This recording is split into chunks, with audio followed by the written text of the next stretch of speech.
Iniciando aqui, nessa aula de navegação do BZ Praticagem, eu sou o comandante Padilha, né? Iniciando essa parte do Miggins, né? Do nosso livro Miggins, que é o livro básico para a matéria de navegação. Mas não é importante que a gente frisa muito aí, que nós não vamos dar aula de navegação não, tá? Nós vamos, assim, apresentar aqueles pontos que são interessantes para a prova, para o processo seletivo. Então, nós queremos apenas que vocês acertem as questões. Então, em muitos casos, nós não vamos nem entrar em muitos detalhes, porque a gente julga que não são...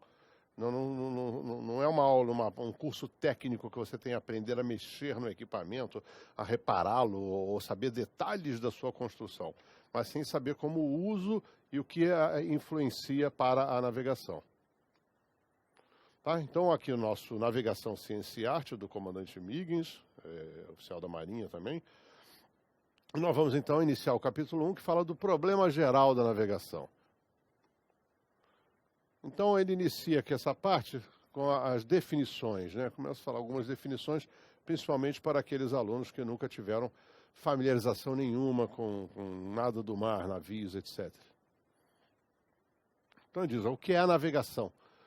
Navegação é a ciência e a arte, por isso que o título do navio é Navegação, Ciência e Arte, né?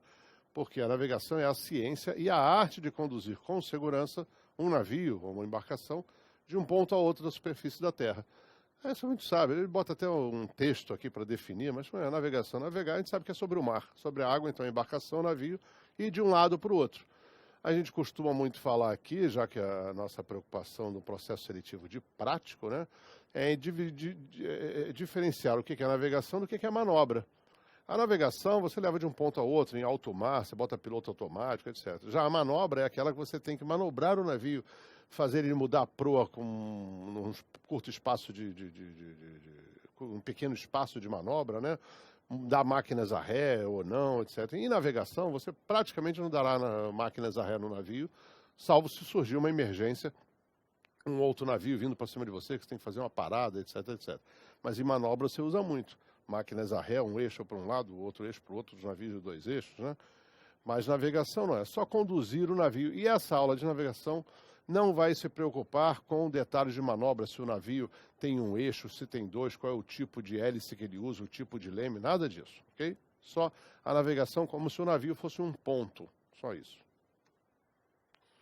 Então ele diz, inicialmente, que é uma coisa muito coerente por quem está nesse meio, né? Que a sequência da navegação tem um primeiro passo, que é o planejamento da derrota. Isso aqui a gente pode fazer uma comparação com você vai fazer uma viagem com a sua família de uma cidade, por exemplo, aqui do Rio de Janeiro, você vai querer viajar até a cidade de Curitiba. Aí você vai fazer esse planejamento da derrota, por onde vai passar, vai pela estrada, vai pegar a Dutra, vai pegar Carvalho Pinto ou não, qual Regis Bittencourt, ou vai pegar a Marginal, vai entrar por São Paulo. Então faz esse planejamento todo e calcula ali quanto tempo você vai levar, por onde você vai passar, que horas vai chegar, etc, etc. E depois faz o segundo passo, que é a execução propriamente da derrota, né? Derrota aqui, no caso, é o trajeto que o navio faz de um ponto ao outro, chamado de derrota. Devia ser vitória, né? Já que você é uma coisa gostosa e positiva, mas é o nome que se vinculou na língua portuguesa. Então, a derrota é quando você faz um traçado de um ponto ao outro. Durante essa execução é que a gente vai verificar se está saindo exatamente como o planejamento determinou ou se tem que fazer algum ajuste. Ele diz a sequência das operações de navegação. Isso daqui, em termos para o nosso preparação, eu reputo com pouca importância assim, é mais dar uma geral. Mas às vezes as questões no processo seletivo são tão superficiais que eles colocam uma ideia dessas aqui. Como são 6 pontos, né? Então, é uma coisa interessante, mas é mais ou menos óbvia, né? Então, a operação. Primeiro, você faz o planejamento da derrota. Tá, você planejou por que dia você vai sair, a tua velocidade, quando vai chegar, por onde vai passar, etc. E depois, inicialmente, a posição do navio. Não só a posição inicial, como a cada vez que você tem, hoje em dia você tem o GPS que dá a posição real o tempo todo, né? Então, você vai marcar a posição do navio. Naquela posição, com a previsão da tua velocidade e do tempo, x igual a vt, você vai ter a posição futura do navio. Só quando chegar lá, você vai verificar, determinar aquela posição e vai fazer, então, o que ele diz, uma comparação entre aquela que você determinou, aquela posição observada, com a posição prevista, né? Então, eu prevejo sair daqui da minha casa às 10 horas da manhã e às 14 horas eu vou estar no lugar tal. Aí, de repente, você chega às 14 horas não está lá. Então, faz essa ajustagem, essa comparação entre a posição observada no momento e aquela que foi estimada. Eu estimei que ia estar lá e assim por diante. E no mar tem muito isso. Porque o mar, no X e VT não funciona tão bem, porque às vezes você pega uma frente fria chegando, um vento contra, uma maré diferente, ou aquele vento criou ondas que prejudicam o avanço do navio e assim por diante. Tá? E fala a repetição de todos os passos conforme necessário. Você vai fazer sempre o ajuste.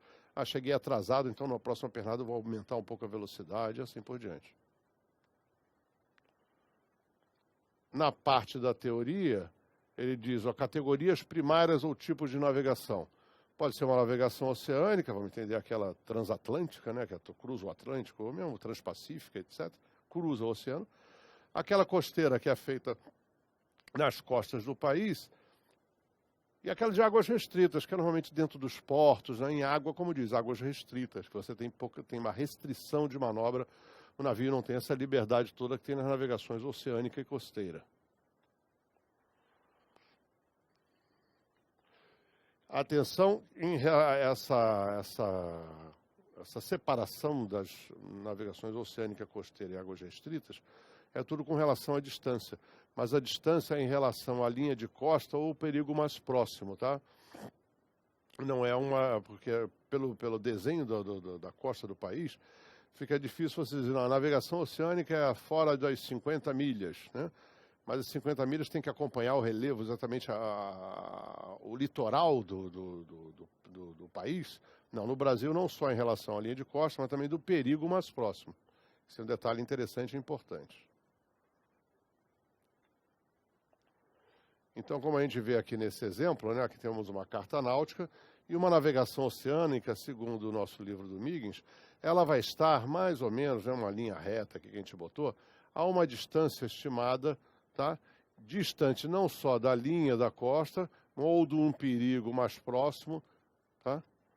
Ela sempre vai estar numa distância superior, maior ou igual a 50 milhas náuticas. Eu vou mostrar a todos aqui em breve, que esse livro do Miggins é antigo, e ele especifica que, então, acima de 50 milhas, você já está numa navegação oceânica, né? Então, aqui, se nós temos esse perigo mais próximo, aqui a 50 milhas, podia ser que fosse esse perigo mais próximo aqui também. Então, a nossa linha reta preta aqui, na realidade, seria uma linha que iria circundar os perigos mais próximos acima de 50 milhas náuticas. Só que o que ocorre é que a nossa norma principal atual, que é a Norman 01, ela estabelece um outro valor para navegações costeiras, etc. Então, eu vou mostrar a todos aí, mas que fique guardado na memória que, de acordo com o livro do Miggins, a navegação oceânica é aquela superior a 50 milhas náuticas. Já uma navegação costeira, aquela que fica à vista da terra, bem mais próxima, né, também do perigo mais próximo do litoral, segundo Miggins, vai estar entre uma distância de 3 e 50 milhas. Ou seja, vamos botar aqui, essa aqui de 50 milhas, perdão, essa aqui seria 50 milhas, e eu boto um outro traço aqui, bem pertinho de 3 milhas. Então, em linhas gerais, o Miggins disse aqui é em águas restritas, aqui é costeira e aqui é oceânica, ou seja, acima de 50 milhas. Então, ele usa essas duas referências, de 3 milhas e 50 milhas, para dividir os três tipos de navegação. Então, águas restritas, como a gente já antecipou, seria aquela que ficaria a menos de 3 milhas náuticas da costa. Uma curiosidade é que essa distância de 3 milhas foi a primeira distância observada para mar territorial no mundo, porque era uma distância do alcance dos canhões da Marinha à vela. Então, se o mar territorial meu fosse superior a 3 milhas, significa nenhum navio pode entrar aqui que está entrando no meu país, menos de 3 milhas. O navio não tinha alcance dos seus canhões para atirar contra a terra. Por isso que estabeleceram aquele mar territorial de 3 milhas. Esse valor de 3 milhas ficou perpetuado e hoje em dia é utilizado. No caso aqui para o nosso estudo, para especificar as navegações em águas restritas. Quer dizer, água restrita não é só aquela dentro do porto, não, né? Lá dentro dos canais, como aqui está mostrado o Porto de Santos, né? Mas também aquelas nas proximidades, na costa. Normalmente, você faz toda essa navegação visual. Né?